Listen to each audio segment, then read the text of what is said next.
So, Lord Clement-Jones, you mentioned in your talk today that there was a degree of nervousness in the party, in a sense entering into coalition might be a compromise too far on the basic principles of liberal democracy. How would you answer that charge? Well, I mean, of course, inevitably, when you're putting a coalition agreement together, as we were, and as our negotiators put it together, there were areas where we felt extremely queasy. Some of the red lines that the Conservative Party put forward and were incorporated in the agreement were, of course, things that were quite tricky for us in terms of things like Trident and caps on immigration and so on and so forth. But of course, as we go forward, we have to make sure that we deal with those things. We have to hope that there's flexibility in certain areas, and of course we've seen that with Trident, for instance, on the comprehensive spending review, so that was a very positive sign for us that the decision has been postponed.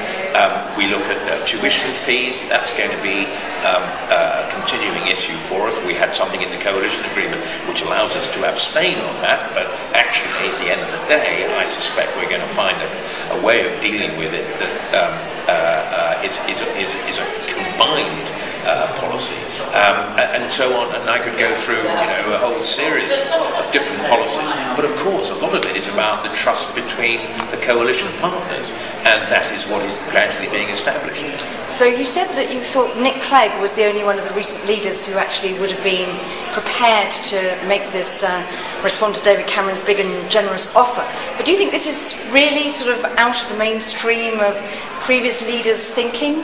Yes, I do. I think Nick had the imagination to see that this was possible and to find the common ground, actually, because we've had a mindset really since Joe Grimond, although actually, as I showed tonight, a lot of things that Joe said were absolutely consonant with the kind of things that Nick and indeed is contained in the coalition agreement, actually.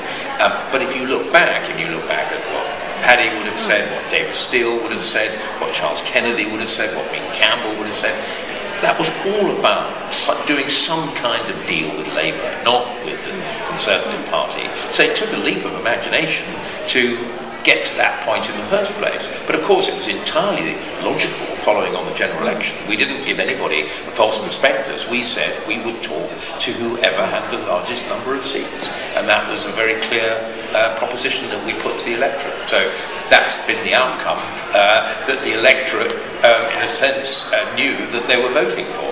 So thank you.